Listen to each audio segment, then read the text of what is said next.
Hey everybody, I'm Robert and I'd like to welcome you down here to Apex. Today we're going to cover a topic that is something that never really was that exciting for me, but it's been asked so many times that I thought, well, I might as well at least touch on it so that you guys can know what my feelings are. And it's quite a simple one, but the question is, Robert, what's your perfect daily driver? Or Robert, what do you daily drive? If you could have any daily driver, what would it be? So why don't we just jump right into it? I think there's a couple things that we have to keep in mind about me personally. It may not look like it from YouTube and the cars that we have and what we do here at Apex and everything like that, but I am actually pretty simple in terms of what I need and what I want. For example, my shoes, Groundies. Those are a shoe that I've worn these same shoes for a year. I don't care what they look like. I really enjoy them. They're comfortable and I'm happy with that. This is my uniform. I think every time you see me in a video, I'm either wearing shorts, which you guys made fun of me for, or at least 2 or 3 of you did, or really I'm wearing these jeans and this jacket, and that's what I wear. I'm not out buying new sunglasses all the time, new jackets, new clothes. I have what I have and I'm comfortable with it, and I really do like that. And what I do really enjoy, or maybe even spend money on, is track cars and things in that regard, and that does interest me.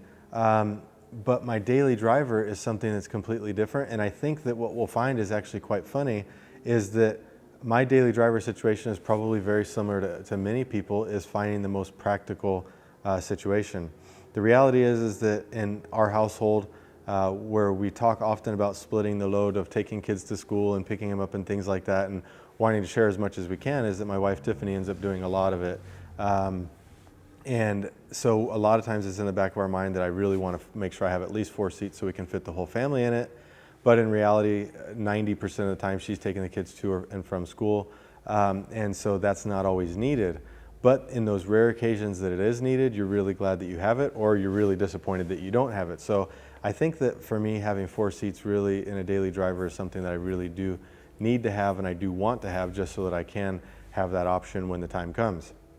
Another thing that I always look at is cargo space, right? I'll talk you through a couple of my daily drivers that I've had over time, and there's certain reasons that I've gotten each of them, but two cars that really stand out for me as my daily drivers were my Audi A8 Long that I had. It was a very comfortable car. I still maintain it's the most comfortable car that I've ever owned or even sat in. You guys saw, or if you haven't seen it yet, a video of me and Tom in the Rolls Royce, which is Fabi was generous enough to drive for us and let us use for a video that we did. And that's a very comfortable car, but to be honest with you, the front seats of the Rolls Royce were not as comfortable as those of the A8 Long that I had. The back seats, yes, the Rolls Royce is more comfortable, but not the front. So I look at the A8 Long and I use that as sort of a gauge in terms of a comfortable car. Then the other car that I would bring up that was one of my daily drivers that I did over 30,000 kilometers on was my Ferrari FF, a car that I really enjoyed. The sound of it was amazing. The excitement that it brought, the V12, I mean, there was times that we would be driving it in the snow and the all-wheel drive in the V12.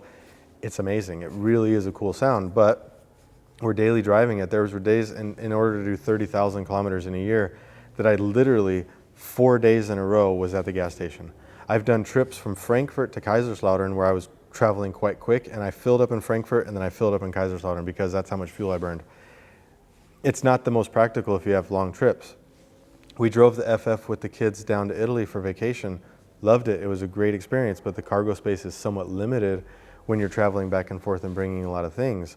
So there are these balances. So if we look at something like the FF, a Lusso is a car now that I've been looking at, and I've been thinking, oh man, do I want to get one? There's times I've considered selling the Pista, as you guys know, and I thought, well, I still want to have a Ferrari, so do I get a Lusso if I happen to sell it? Do I get a Lusso next to the Pista and have both? There's been so many considerations in that, and it comes down to the simple use of the car. So the FF and the Lusso are something I hold in very high regard, and I would definitely consider having again. The A8 Long was something that was very comfortable. It wasn't an exciting car. You never looked at it and was like, oh damn, look at that thing, you know. But it was comfortable. It served a purpose. It was very annoying because they had this safety glass and privacy glass that are double paned noise insulation. And what did it do? Your cell phone wouldn't work in the damn car. So they had a cell phone box that you had to put your phone into to get cell phone reception, or what we ended up doing was putting a SIM card into the dash so that you could use the car's phone for the SIM. It was absolutely ridiculous that they would build a car insulate it so well. I would rather hear road noise and let my phone work than have a car that was well insulated and I couldn't use my phone. It's pointless. So that was really, really frustrating. Then we get into the cars like the Rolls-Royce.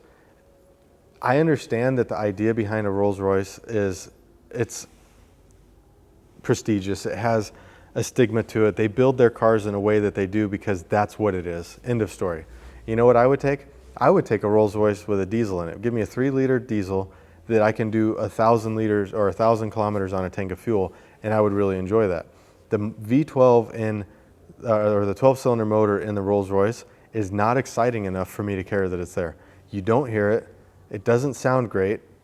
They've insulated the car so well that you don't even notice that it's there, and you just end up using a lot of fuel. We drove the car from Germany down to Italy, and I mean, I can't complain about the comfort level of it, the quality of the car, how quiet it was in the car. And yes, Rolls-Royce, my cell phone worked in it, so that was really nice.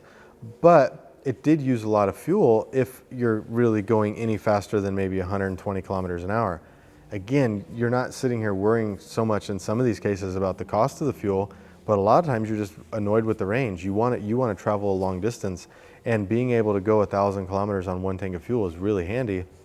So that's something that it's kind of funny that has made me look again at Audi A8s or the S-Class from Mercedes, or I would just, the Mercedes S-Class, because you can get those diesels in them and you can actually have a long range touring car. But again, we come back to this whole storage space situation, and that gives me some concerns. So what do I drive right now? Right now I have a Volkswagen T6. It's not an exciting car, but what do we have? We've got the 2 bucket seats in the front, 2 bucket seats in the back, and that's what the kids can ride in. Recently, we've taken the bench seat out of the back. I can keep my great bike in there, and I'm able to take from Apex to my house, from our house to Italy, wherever I want to go. We can take the bike with us. We can take bikes for the kids with us. We have space. If we're going down to Italy, we need to take furniture or things back and forth, and it makes it really handy. So that's actually what I've been driving lately, is a Volkswagen T6. It's a very nice vehicle. It's well appointed, but it works for me. It has 80-something liter diesel tank. I can do about 900 liters on one tank of fuel. I can put, like I said, my bikes in it. We can put the kids' bikes in it, Tiffany's bike in it. We can do all kinds of things with it. We'll pack the back with coolers and everything. If we stop sometimes in the Alps halfway down, and we'll find like a little lake, and we'll sit there, we'll pop open the door, and the kids can sit in the back and we eat lunch. And it's just practical. It works out really well. So to me, at the moment, that is my perfect daily driver, which, like I said, it's nothing exciting. It's probably not what you guys expected to see from me, but that is my perfect daily driver. It works, it's practical, and it can go anywhere. It's got all-wheel drive, and it just functions. So to me, I do still look at stuff like the Lusso. I look at stuff like the S-Class, but I haven't found something that has taken me away from wanting to have the functionality of the T6 van. I would need to have a bike at each place that I was going to, and that's something that I don't really need. And so I really do enjoy the van. I can't say that's going to be my long-term goal, but for the moment, that really suits us well.